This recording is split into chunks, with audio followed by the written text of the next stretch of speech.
Rob Temple for Boxing Social in association with Pursue Fitness. I'm here with Eddie Hearn. Pursue Fitness sent me a load of gear.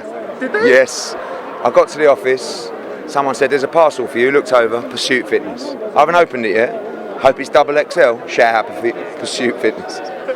Shout out Pursue Fitness indeed. Eddie, we're in the immediate aftermath of Dillian Whyte's win over Oscar Rivas. That was some fight. It was. I mean, after 4 or 5 rounds, I mean, great second round, and after the 4th or 5th, I was starting to think, is this going to heat up? And my God, did it. I mean, Dillian Whyte down in the 8th, something like that, and I actually thought it was a trip, but he didn't complain. He said it was a shot, but I stumbled. And then Rivas was tough as they come, but Dillian kept working away, working the body beautifully. I think 50 jabs around, something like that he was throwing. And I thought it was a brilliant performance and another convincing victory over a world-class fighter.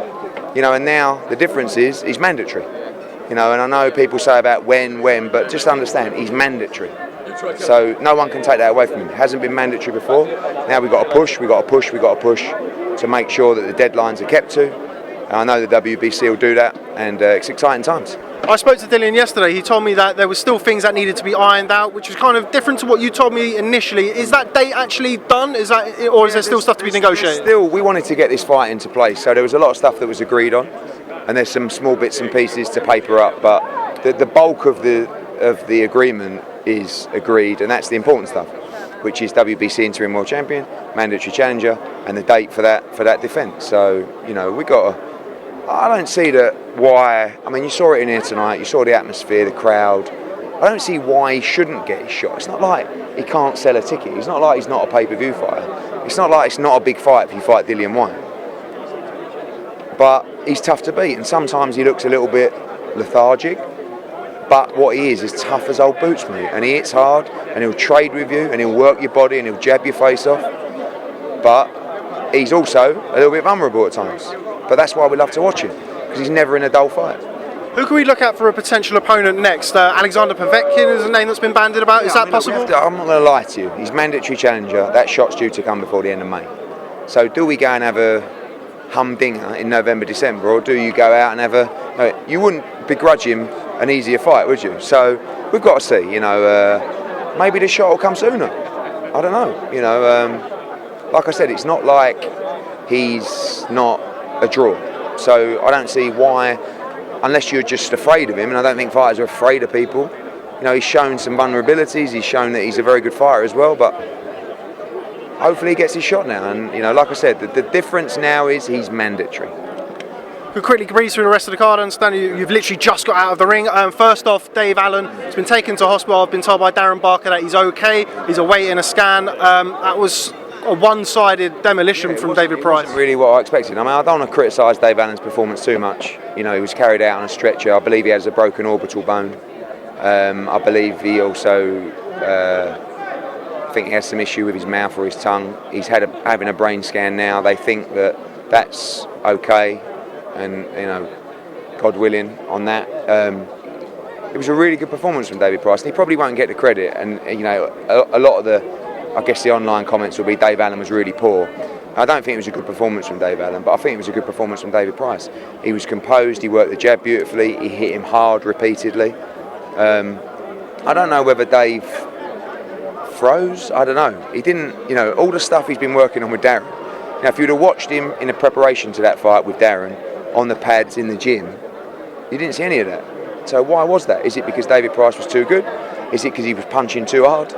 Is it because he hurt him early in the fight or repeatedly hurt him?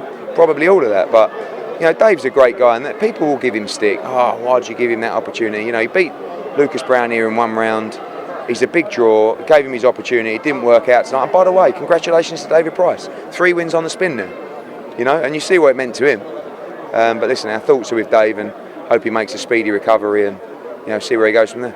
Dereck Chisora, wasn't expecting that. That was one of the most savage knockouts I've seen. That was a brilliant performance. If you would have known the build-up in terms of David Haye and his thoughts on southpaws, they never wanted a southpaw. And I said to him, I really think Spilker's a good fight for you. It's a good name, it's a good draw. And even last week, it was like, he just can't deal with southpaws. And it was like, look, you just got to go out and harass him and beat him up. And it was brutal. I mean, the first round was brilliant, and that was a brilliant knockout. I've got to say, Chisora's Now, sometimes as a heavyweight, and this might happen to Price, I don't know if he has the durability, but you get all that experience and you just improve it. You can do that at that weight.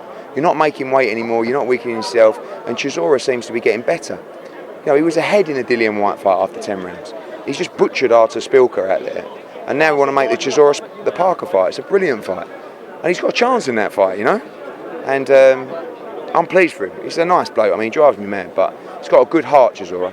And that was a brutal knockout, brutal knockout. Final word on tonight's card, Richard Riakporhe versus Chris Smith. That was a heavily hyped fight coming into it. People really captured the fans' imagination. Didn't disappoint. No, it was a great fight. I mean, it was a compelling fight. The 9th round was incredible. 10th round was a little bit, well, they were just knackered. But I thought Riakporhe just about nicked it on the night. I want to thank both those guys for putting it on the line. What was it, 9-0, 8-0, something like that? In a great fight. People have got to understand, Chris Smith is now, as far as I'm concerned, a valuable fighter, and he wasn't as valuable before tonight, and he's lost. Does that make sense? So don't be afraid to take those challenges. In the cruiserweight division domestically, there are so many great fights out there for Smith and for Riakporhe.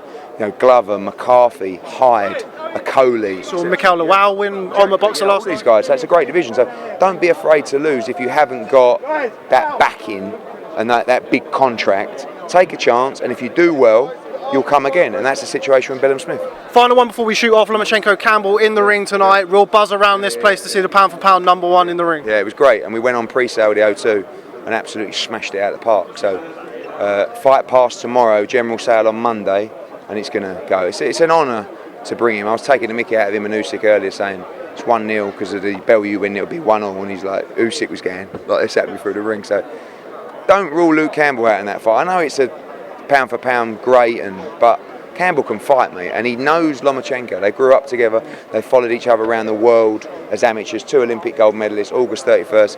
Going to build a great card there, some announcements of that, press conferences on Monday, so we'll see you there. Thanks very much for speaking to Boxing Social, Ledley. Cheers, mate. Nice one.